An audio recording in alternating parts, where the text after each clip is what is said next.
हमें कानून की ताकत नहीं पता, लेकिन कांग्रेस को कानून की ताकत पता है।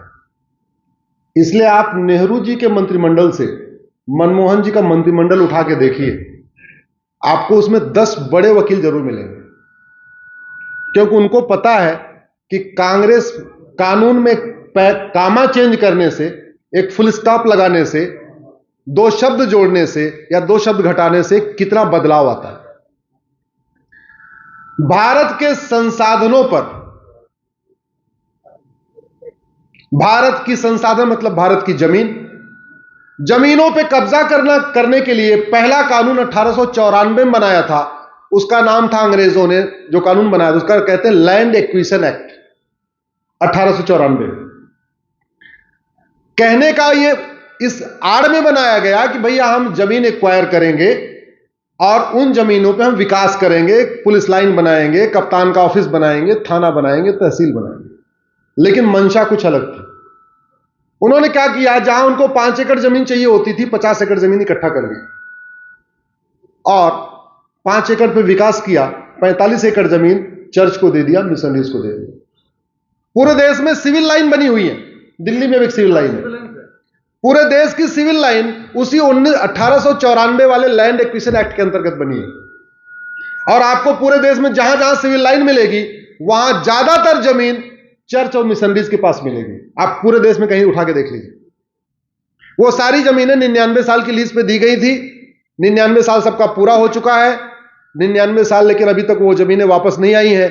एक मुद्दा ये भी शुरू करना पड़ेगा, 99 साल लीज पूरी हो गई है।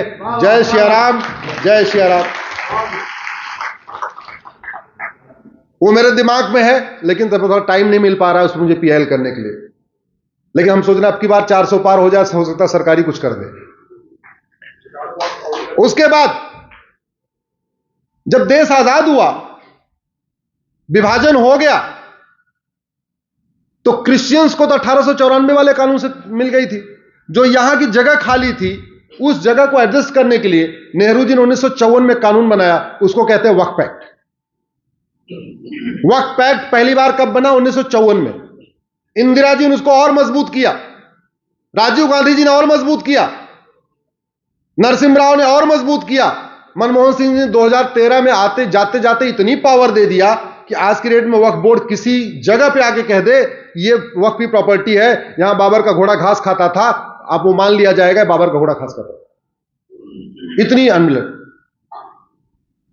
भारत के संसाधनों पे हक देने के लिए, जैसे कहते नहीं भारत के संसाधनों पर पहला हक मुस्लिम्स का है, तो वास्तव में भारत के संसाधनों को बांटने के लिए एक नहीं 10 कानून पहले बने।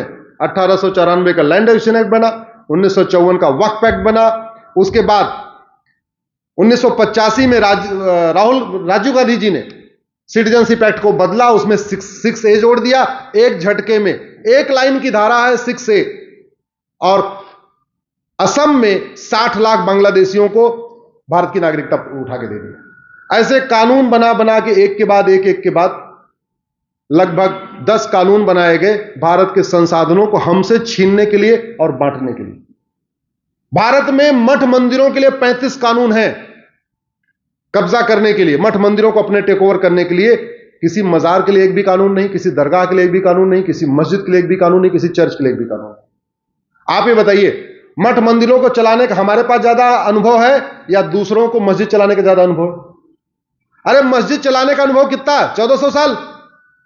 मस्जिद को मैनेज मेंटेन करने का टोटल एक्सपीरियंस कितना है?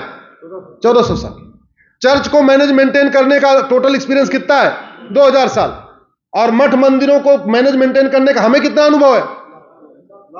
कितना अनुभव है? और सरकार कह रही है नहीं नहीं नहीं, आपको चलाना नहीं आता, इसलिए हम कानून बना के चलाएंगे, क्योंकि हमने आवाज ही नहीं उठाई।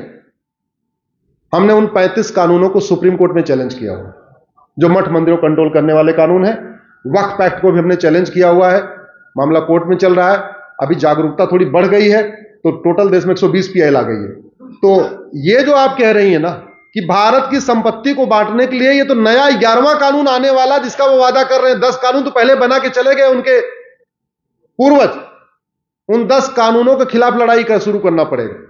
उसमें से 5-6 को हमने कोर्ट में ऑलरेडी चैलेंज कर दिया है, लेकिन ये भारत भारतीयों का है, जो भारत को माने, जो भारत की संस्कृति को माने, जो भारत की परंपरा को माने, जो भारत के त्योहार को माने, जो वसुधैव कुटुंबकम को माने, जो नारी तो नारायणी को माने, जो यत नारस्ति पूज्यते रमन्ते तत् देवता को माने, जो सर्व मंगल मांगल्य को माने, वही भारतीय है। जो इसको नहीं माने वो भारतीय नहीं है। अब टाइम आ गया है, एक देश एक विधान में एक one nation one citizenship code बनाना पड़ेगा। सिटीजन कौन बनेगा उसके एक डिफाइन करना पड़ेगा, और जो वो उसको नहीं मानेगा उसकी सिटीजनशिप, दुनिया के कई देशों में सिटीजनशिप खत्म करने का कानून है, हमारे देश में सिटीजनशिप देने का है, ली नहीं जा रही है। आज तक किसी की ली गई क्या? किसी गद्दार, किसी जासूस, किसी आतंकवादी, किसी अलगाववादी, किसी माओवादी, किसी नक्सली नागरिकता गई क्या? नहीं।